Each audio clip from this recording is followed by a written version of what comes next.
Happy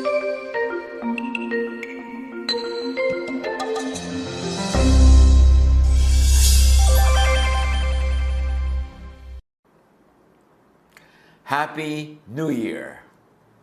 Pag naririnig natin yan, tulad ng Happy Birthday, Happy Anniversary, ibig sabihin, time passed. Lumipas ang panahon. Nais kong bigkasin ang ilang mga linya sa tula na To the Virgins to Make Much of Time by Robert Herrick. Gather your rosebuds while you may. Old time is still a-flying. And the same flower that smiles today, tomorrow will be dying. Pitasin na raw ang mga bulaklak na gustong pitasin kasi lumilipad ang oras. At yung bulaklak na ngayon ay nakangiti, bukas luoy na.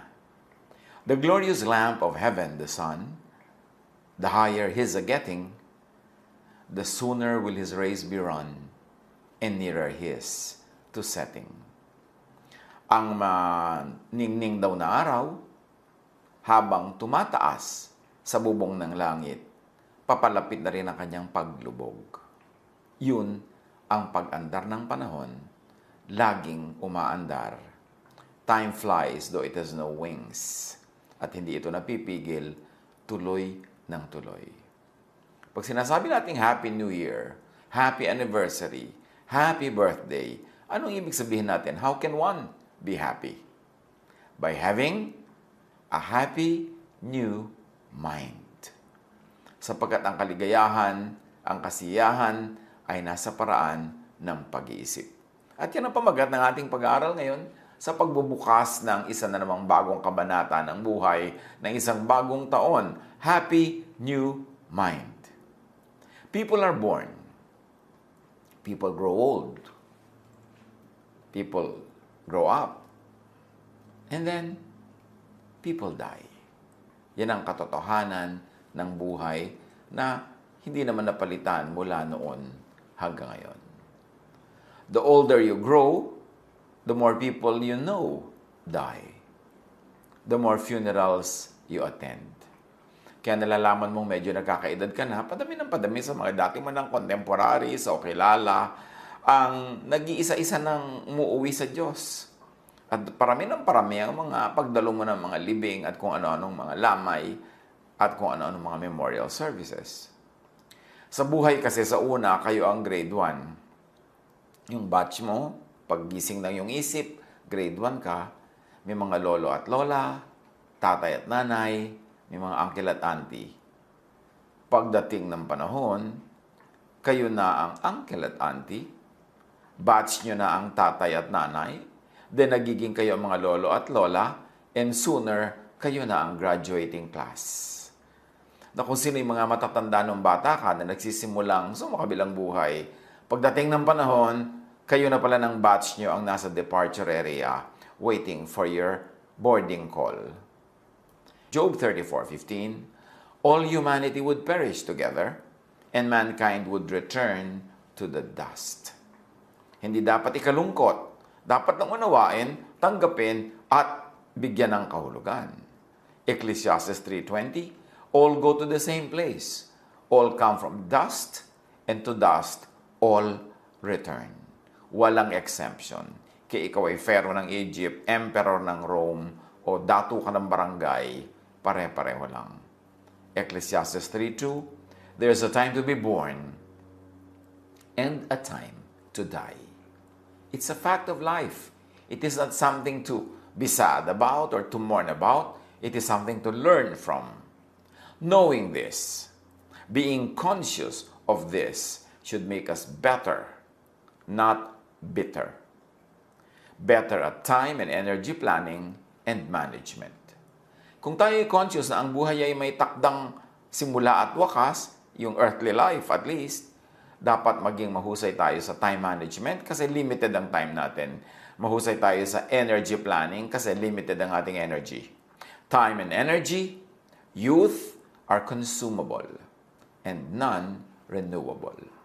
Psalm 90 verse 10, we live about 70 years or if we are strong, 80 years. But most of them are filled with hard work and pain. Then suddenly, the years are gone and we fly away. Yun daw ang buhay kung ikaw ay blessed na mabuhay ng isang full cycle, full life, 70 years. At kung may bonus, dahil malakas ka, 80 years. More than that, super bonus na, huwag ka na lang yung masyadong, halimbawa, may sakit na yung quality of life, kulang-kulang na. So, ano ang mahalaga sa buhay? It's not the years in your life, but the life in your years. Hindi na dadaan ang buhay sa haba ng mga taon, kundi sa uri ng kalidad ng buhay na ating nalasap. So ang tanong, to have a happy life, and even a happy ending if you must, paano susulitin ang buhay? Paano magiging maximum ang ating paglasap ng blessing sa buhay? As we always say, minimize pain. Don't spiritualize or glamorize pain. Huwag mag-volunteer to be going through pain.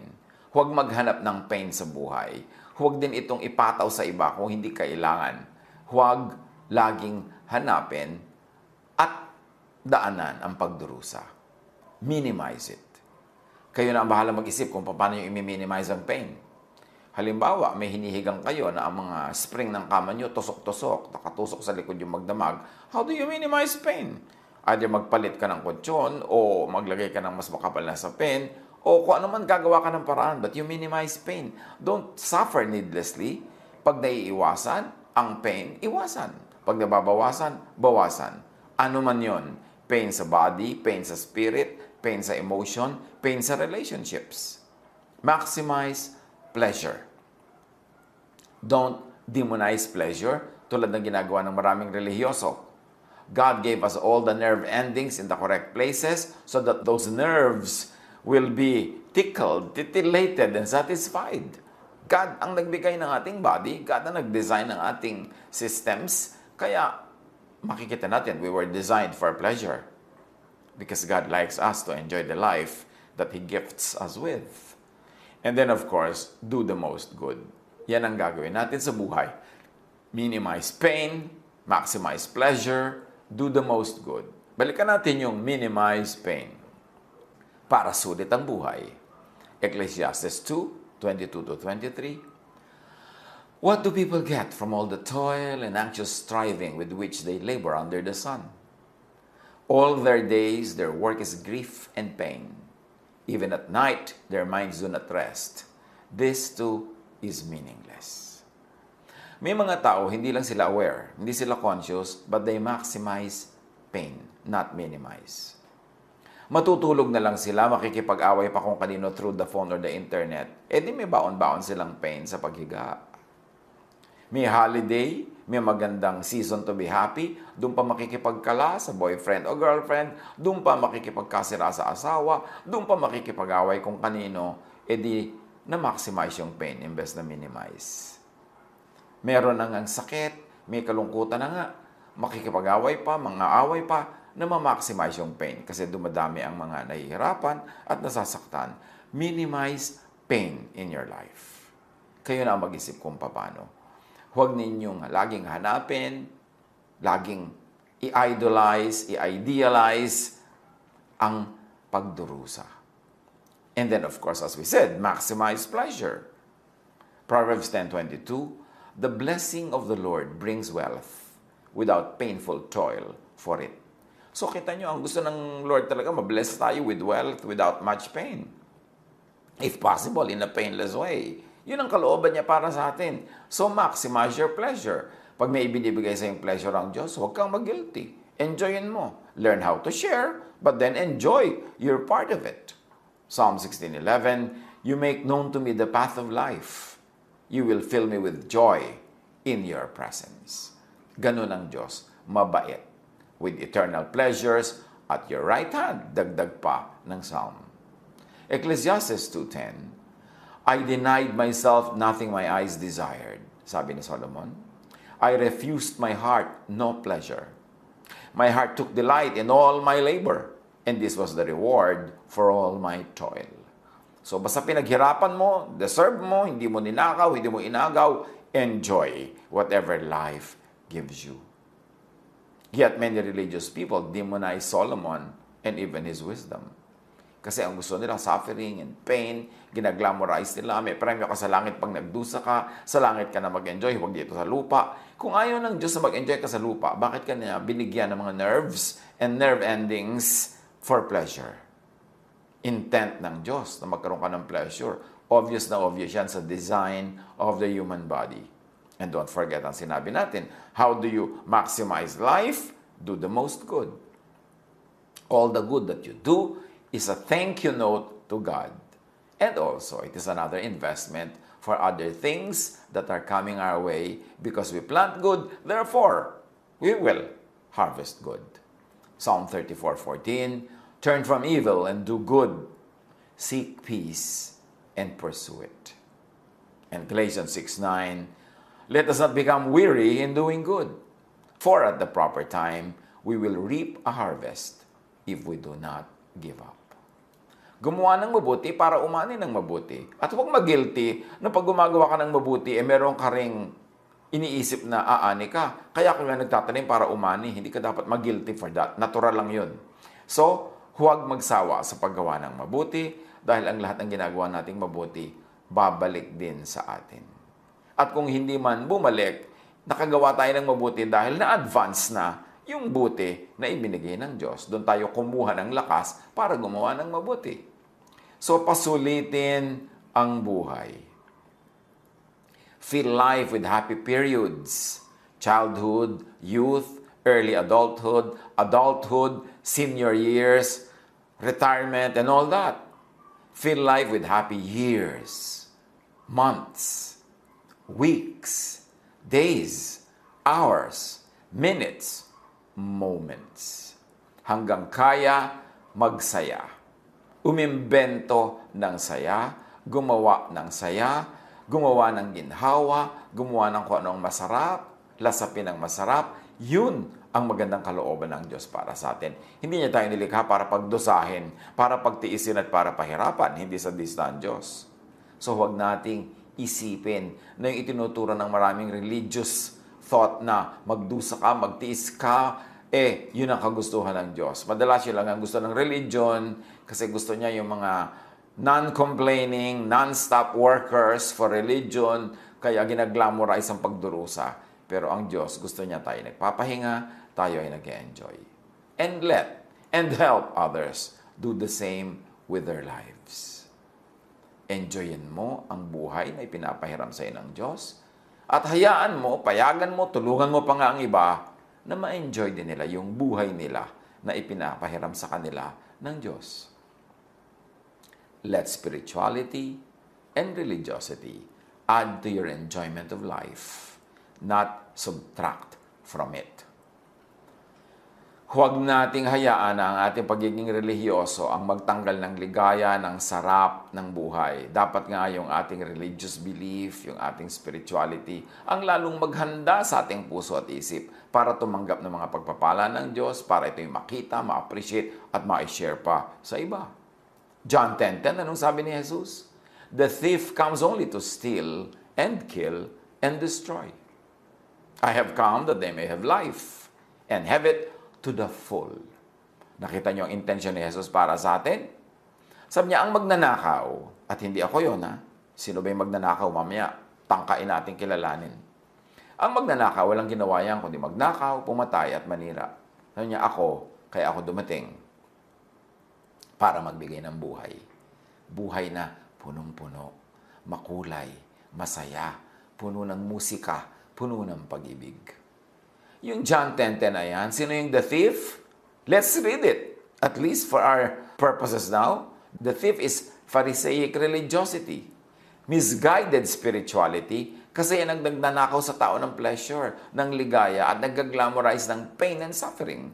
So the thief could be Pharisaic religiosity, yung type of brand of religiosity ng mga Pharisees, misguided spirituality, always demonizing pleasure and glorifying pain. So the thief comes only to steal and kill and destroy. I have come that they may have life and have it to the full. At meron tayong strong basis for thinking na yung thief referred to by Jesus are the Pharisees. Religiosity, legalism, kasi yun ang lagi niyang tinuligsa nung siya ay nandito sa lupa at nagtuturo. How to have a happy life? Have a happy mind. Have a happy heart. Because everything comes from the mind and the heart. Ang ating pananaw, ang ating punto de vista, ang pagtingin natin sa mga bagay, pagpapakahulugan natin sa lahat-lahat ng bagay, nagmumula sa ating puso.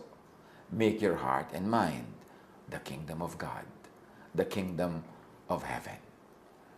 Yung iba naman kasi, lagi ang itinuturo at ipinipilit nila ang kingdom of God, ang kingdom of heaven, na nandun sa pagkalayo-layong kung saan. Na kailangan puntahan mo yon. Ang daan, mamatay ka muna. Ang daan, magdusa ka. Ang daan, patungo sa kalangitan, sa kaharian ng Diyos, ay puno-puno ng tinik, ng dawag, ng pagdurusa, ng hinagpis. Kaya tinanong si Jesus sa mga Pharisees tungkol dyan sa kingdom of God. Luke 17:20-21.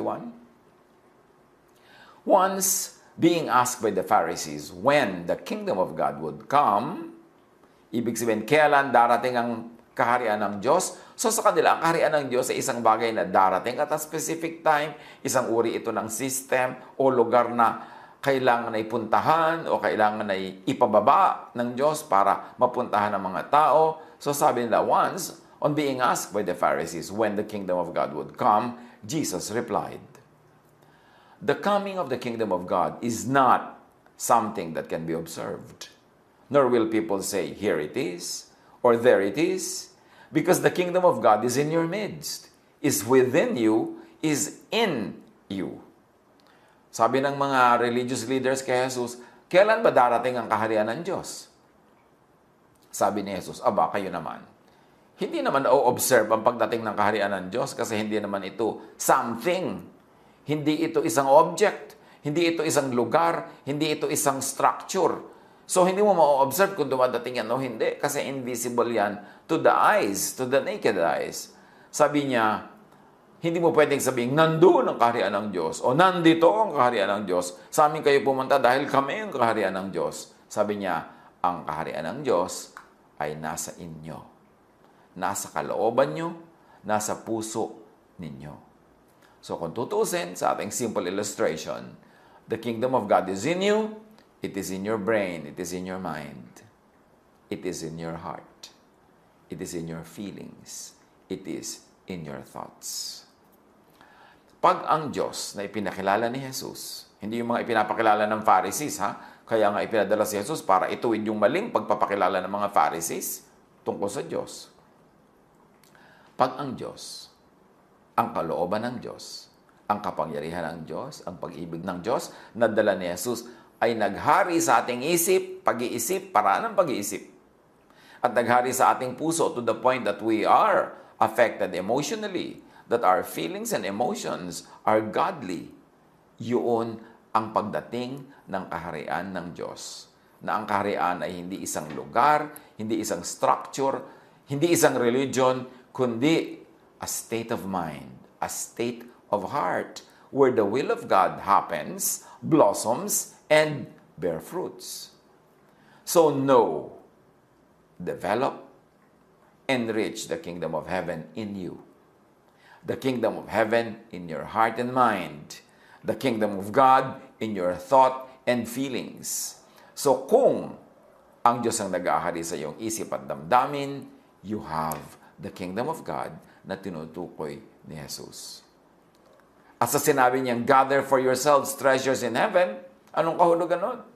Again, ang pakahulugan ng maraming mga religious teachings, magdusa ka, treasure yan in heaven, doon ka mag-withdraw. Lahat ng pera mo, ihulog mo sa basket, at yan ay heaven ang pinaglalagyan mo ng pera mo, then babawi ka pagdating mo sa langit. Magtiis ka, maghirap, mag-sacrifice, magpakamartir para ka makapag-deposit ng kayamanan sa langit. Yun ang pakahulugan ng napakaraming religious teachings. Pero anong kahulugan ni Jesus dyan? Sabi niya sa Matthew 6:19-21, "Do not store up for yourselves treasures on earth, where moths and vermin destroy, and where thieves break in and steal.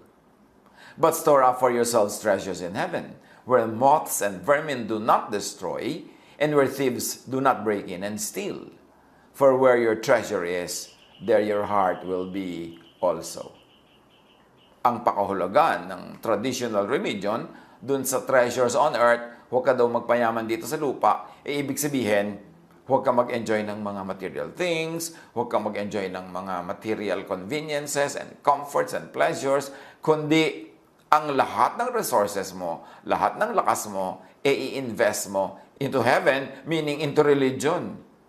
Ilagay mo daw lahat ng iyong time, treasure, and talent sa religion. Ilagay mo sa loob ng kung ano mang religion yan. At yun ang kinoconsider nilang gathering up treasures in heaven. Pero, ano ba talaga yan? Sabi ni Jesus, do not store up for yourselves treasures on earth. Meaning, in the physical and material world, or in the world outside of you, where moths and vermin destroy, and where thieves break in and steal. So this can mean also material things. Na huwag mong ilagay lahat ang resources mo into material things, mga alahas, mga bahay, mga ganyan. Kasi pwede yung manakaw sa iyo, pwede yung mawala. Kasi nasa labas yan ang katawan mo, pwede yung maagaw ng iba. But store up for yourselves treasures in heaven. And if heaven is your mind or your heart, it means store up treasures for yourselves in your heart and mind, in your feelings and thought, in your spirit, inside you, where moths and vermin do not destroy, and where thieves do not break in and steal. For where your treasure is, there your heart will be also. In so many words, gather for yourselves treasures in heaven, meaning in your mind, in your thought, in your heart and feelings. Gather for yourselves treasures of thoughts and feelings that are heavenly, restful, peaceful, happy, contented, thankful, loving, forgiving, and accepting. In other words, kung mag-i-invest ka lang ng time, talent, and treasure sa mga bagay na nagbibigay ng kapayapaan sa iyong puso, nagbibigay sa iyo ng pahinga, nagtuturo sa iyo maging kontento, maging mapagpasalamat, maging maibigin, mapagpatawad, mapagtanggap sa kapwa. Kasi yun ang heaven. Yun ang kingdom of God. Yun ang mga katangian ng kingdom of God. Restful. So, imbes gathering for yourself treasures on earth, halimbawa, sobra kang gusto magpayaman, sobra ka nagiging sakim, sobra ka nang hindi nagpapahinga, nagkakasakit ka na, nalalayo ka na sa mga mahal mo sa buhay, wala ka na yung oras together, yun ang treasure on earth. Tapos nananakaw naman ng iba yun. Nawawala din yung ganung treasure. Sabi, huwag yun ang unahin mo. Ang unahin mo, payamanin ang iyong puso at isip ng mga kayamanang panglangit. Ibig sabihin, kapayapaan, katahimikan ng loob, kababaang loob, pagmamahal. So yun ang pagbubuhusan mo ng iyong time, talent, and treasure. Marami ka halimbawang oras, kaysa ubusin mo lang yan ang pagpapayaman, although hindi man masama kung nasa tamang lugar at oras lang, pero dapat marami kang oras sa pagpapayaman ng iyong puso at ang isip. Meaning, mag-invest ka in loving relationships, magmahal ka, payagan mong mahalin ka ng mga tao. Dapat marami kang oras na magpahinga. Kasi yung oras ng pahinga, na nakakapagbulay-bulay ka, nare-restore ang iyong health, nakakapag-relax ka with your loved ones, kayamanan yon, treasure in heaven. Kesa yung pera, nakikitain mo sa pagpapagod, sa paglayo sa pamilya, sa pagpapahirap ng iyong katawan, treasure on earth lang yon. Pwede ka magkasakit, mabawi yun. Pwedeng manakaw yun ng iba.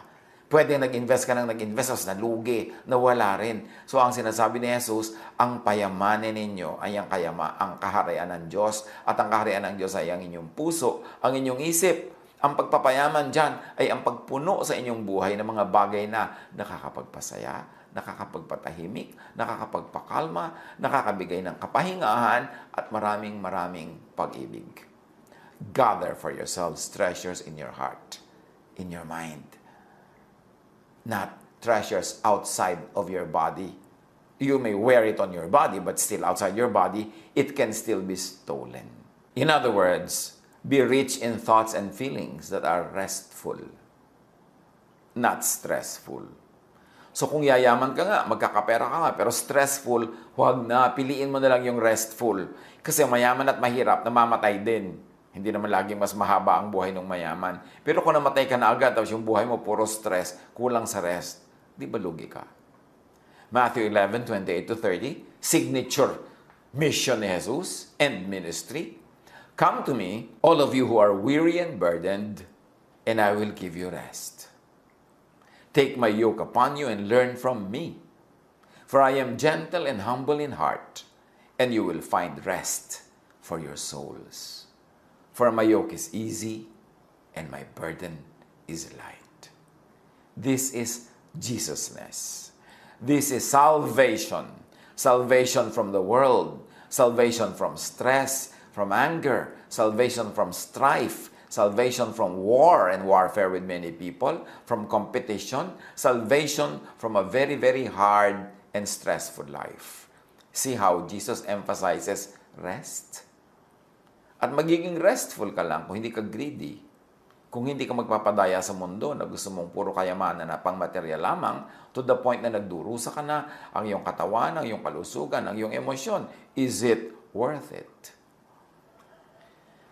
Marami ko minsan nagtatanong sa akin, Tito, ang ganda po ng trabaho ko, ang laki ng sweldo, pero maloloka na po ako sa stress. O kaya masisiraan na po ako ng ulo sa intriga, sa dami ng gulo. Ano pong gagawin ko? Anong gagawin mo? Di umalis ka sa trabaho na yan, aanin mo yan, dami-daming pera, stress ka naman. Ang mahalaga, kumikita ka lang enough para mabuhay ka ng tahimik, ng may konti man lang kahit konting kasaganaan, ginhawa. Pero yung ang dami-dami mong perang nadadagdag sa kita mo, pero ang bayad naman, yung nasisira ang iyong puso, nasisira ang iyong kalusugan, nasisira ang relationship mo sa mga workmates, sa competition, and even with family, it's not worth it. Ang payamanin mo is the kingdom of God in you, your heart and your mind. Not your pocket. Kasi pinayaman mo yung pocket mo, napipila siya, nadudukutan, nawawala yung laman yan. Pero yung nasa loob ng puso mo, sinong pwedeng numakaw nun? Yun ang kingdom of God. Be rich in thoughts and feelings that are peaceful.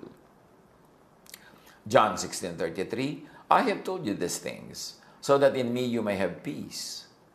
In this world you will have trouble, but take heart. I have overcome the world. How did Jesus overcome the world? The law condemns, but the love of Jesus overcomes the law. Jesusness saves and gives peace. Jesusness does not save only from hell. Jesusness also saves from a religion that makes your life like hell. Jesusness saves from Phariseeism, from legalism, from condemnation and judgment. And only in Jesusness can you find real rest and peace. John 14:27, I leave you peace. It is my own peace I give you. I give you peace in a different way than the world does. So don't be troubled. Don't be afraid. Paano mo susulitin ang buhay? Be rich in thoughts and feelings that are happy. May choice ka kung isipin mo malungkot o masaya. Palulungkotin mo o pasasahin mo ang iyong buhay. Palulungkotin mo o pasasahin mo ang iyong kapwa. Nasa style mo yan. John 15:11, I have told you this so that my joy may be in you and that your joy will be complete. Yan ang kalooban ng Diyos through Jesus. Maging joyful, maging happy tayo. And yet many people invite loneliness and sadness. They burn bridges instead of build walls. They destroy relationships instead of build them up. Nag-everything or nothing sila sa buhay, and usually they end up with nothing. Hindi sila marunong makontento with something, with a little something. Gusto nila everything. So ang nangyayari, natatalo sila sa kanilang mga sugal na pinapasok sa buhay, hindi nagiging everything, nagiging nothing. At kahit maging everything pa, kaya mo bang dalhin ang everything? May stress ka to maintain and to keep everything. So, godliness with contentment is a great gain. Be rich in thoughts and feelings that are contented. 1 Timothy 6:6, godliness with contentment is a great gain. Even in the game of love, even in romantic love, Maraming pain because people are never contented. May pagmamahal na sila ng asawa nila, gusto nila agawin pa yung pagmamahal ng asawa nila para doon sa magulang, para doon sa kapatid, para doon sa anak, para doon sa sports o hobby. Gusto nila, sa kanila lang umikot ang mundo ng minamahal nila. Solohin nila, maging kanila ang lahat. Hindi sila makontento sa a slice of their loved one. Gusto nila yung buong-buong loved one. How can that happen? Are you big enough to feel the whole heart of your loved one? Hindi ka ba magiging humble enough to accept na hindi mo siya kayang punuin? Kailangan din niya ng ibang tao? Na kahit mahal mo siya, asawa mo siya, kailangan din niya yung kanyang magulang, yung kanyang kapatid, yung kanyang mga kaibigan, kailangan din niya yung mga iba pang bagay, mga libangan niya, mga interest niya sa buhay. Hindi sa iyo na lang iikot ang buong mundo niya. It's impossible. It is not sustainable. Kaya marami naghihiwalay ng mga mamahalan kasi gusto mo suluhin mo siya. Ayaw mo siyang i-share. Meron lang tayong kanya-kanyang share, kanya-kanyang slices sa puso ng mga minamahal natin. Kasi malaki ang puso ng tao, maraming kailangan para ito mapuno. Hindi ito kayang punuin ng isa lamang. It's an illusion to think that you can fill the heart of your loved one or your loved one alone can fill you. Kasi pag ginawa mong your loved one alone will fill you, mapapagod siya, kafe-fill sa'yo. Kasi lagi kang kulang, lagi kang nagdedemand, lagi kang naghahanap. Learn to be contented even in the game of love para tahimik ang buhay. Be rich in thoughts and feelings that are thankful, grateful. Luke 17:16, he threw himself at Jesus' feet and thanked him. And he was a Samaritan. Yun yung pinagaling ni Jesus. Yung mga Jew hindi nga nagpasalamat. Parang feeling nila, well, dapat lang kami pagalingin kasi Jewish kami. Meron silang sense of entitlement. 2 Corinthians 4:15, all this is for your benefit, so that the grace that is reaching more and more people may cause thanksgiving to overflow to the glory of God. Ang taong liligaya, ang puso na magiging kingdom of God ay isang pusong mapagpasalamat. Be rich in thoughts and feelings that are loving, forgiving, accepting. Galatians 5:22, but the fruit of the Spirit is love, joy, peace, forbearance, kindness, goodness, faithfulness. Ito ang idinudulot sa isang puso na pinaghaharian ng Diyos. Sa isang puso na mumunting langit at kalangitan kasi Diyos ang nag-ahari doon. Luke 10:27, he answered, love the Lord your God with all your heart and with all your soul and with all your strength and with all your mind. And love your neighbor as yourself. Ang pag-ibig sa kapwa, ang pagpapatawad, ang walang patakarang pagtanggap, yan ang susi sa isang buhay na malalangit. Yan ang susi para ang ating puso, ang ating isip ay maging munting langit na pinaghaharian ng Diyos. Romans 15:7, accept one another then, just as Christ accepted you in order to bring praise to God. You know why many people are sad? Because they reject others rather than accept them. Especially kung nire-reject mo sarili mong magulang, sarili mong anak, sarili mong asawa, sarili mong kapatid, sarili mong kaibigan, kapitbahay kaya, reject ang ginagawa natin, so nagiging hell ang ating puso at ang ating isip imbes maging heaven. Being rich in thoughts and feelings is heaven on earth. Ang tao na mayaman ang kanyang puso, ang kanyang isip, ang kanyang damdamin, sa kapayapaan, sa katahimikan, sa pag-ibig, ay nasa langit. Dahil nasa kanya ang langit. The kingdom of heaven, the kingdom of God is in you, within you, in your midst. Matthew 6:10, ang prayer na itinuro ni Jesus, hindi yung dalin mo po kami sa langit. No. Ang turo niya, ito daw ay ipag-pray natin, your kingdom, O God, come. Your will be done on earth as it is in heaven. So kung natutupad sa puso, sa isip, sa damdamin natin ang kalooban ng Diyos, bumaba na ang kaharian ng Diyos sa atin, nasa atin ang puso at nasa ating isip. Being rich in thoughts and feelings means sulit na panahon. It also means sulit na buhay. Yun ang ibig sabihin na mabuhay.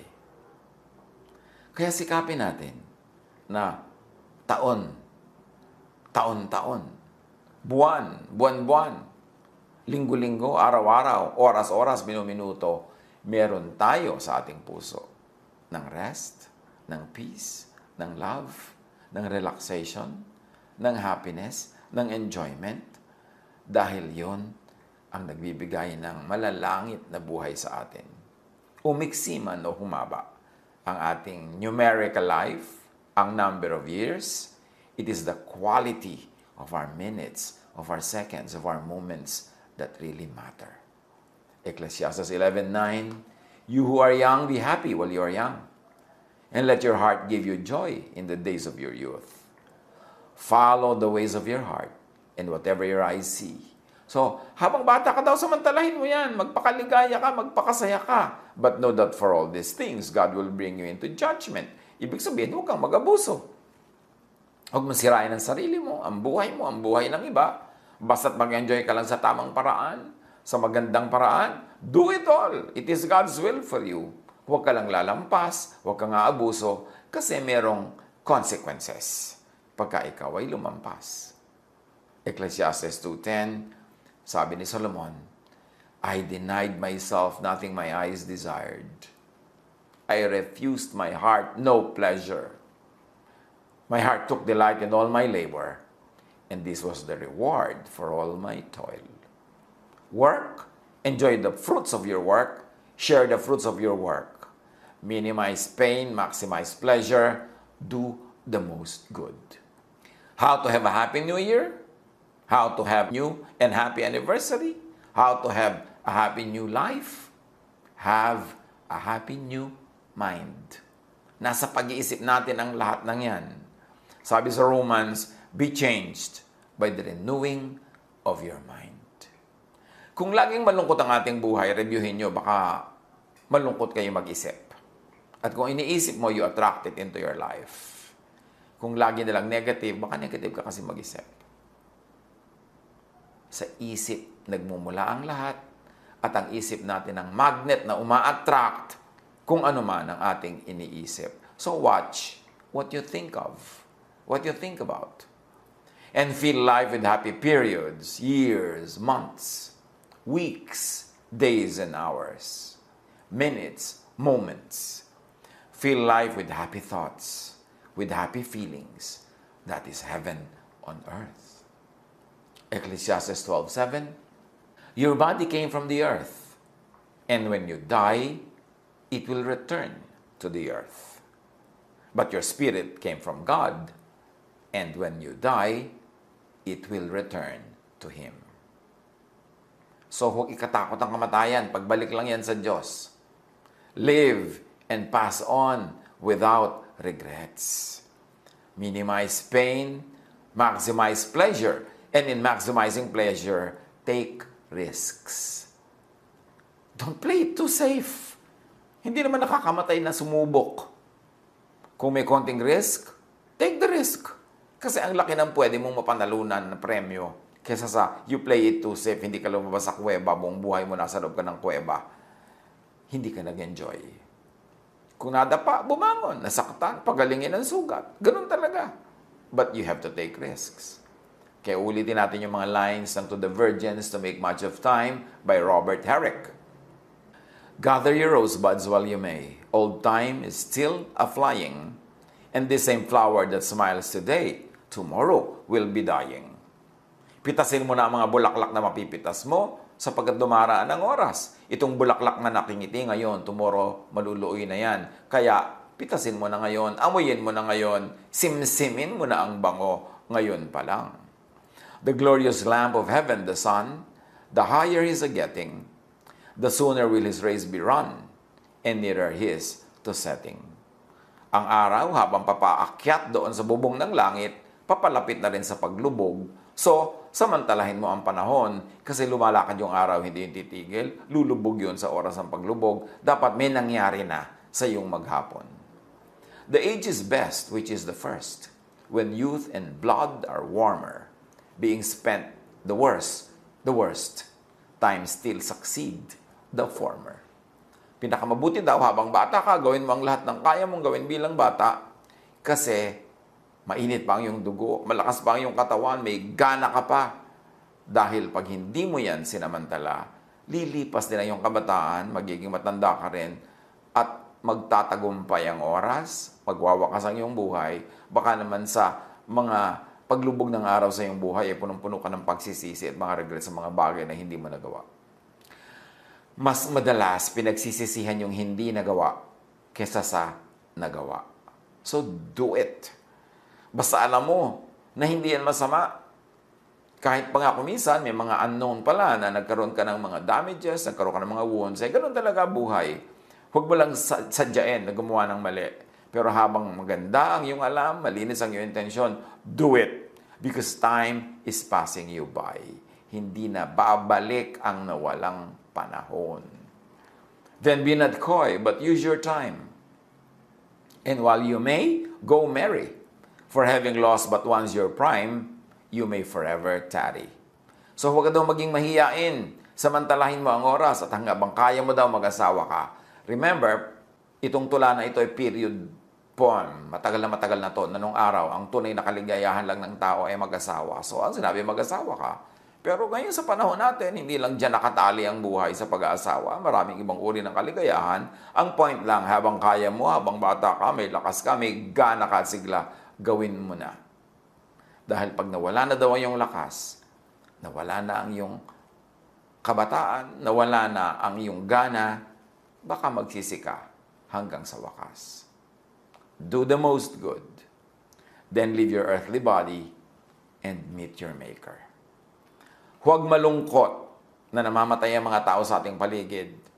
Pinanganak sila, mamamatay sila.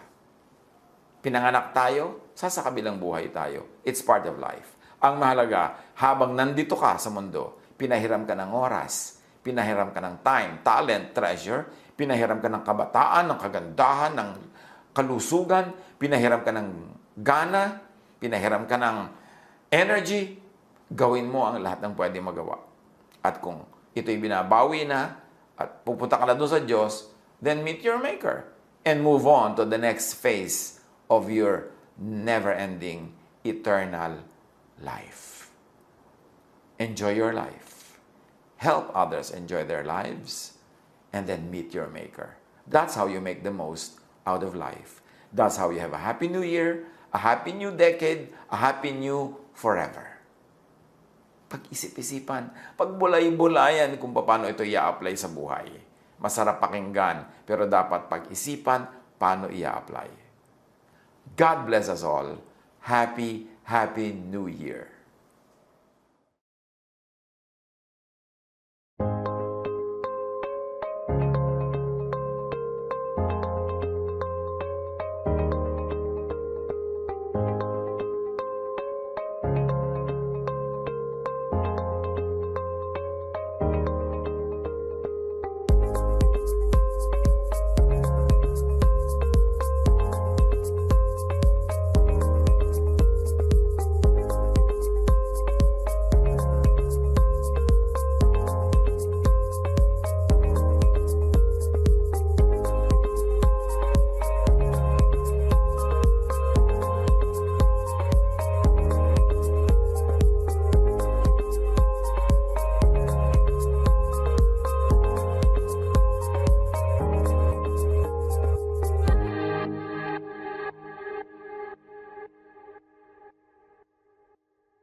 Love to you, mga pamangkin. Dito tayo mag-aral ng salita ng Diyos. Dito tayo mag-aral ng mga practical na bagay, magdalanginan para sa isa't isa, makinig ng mga mensahe, at dito tayo magsasama-sama spiritually sa ating official Ed Lapis YouTube channel na ang address ay Sabi ni Kuya Ed. Remember, dito tayo ha, Sabi ni Kuya Ed, ang ating official YouTube channel. Do not forget to subscribe. Click the subscribe button and ring the bell for notification. Like, comment, and share our official YouTube channel. Visit Ed Lopes' website for daily devotion, audio podcast, latest video message, send your prayer request, subscribe to mailing list and more. Visit edlopes.com.ph.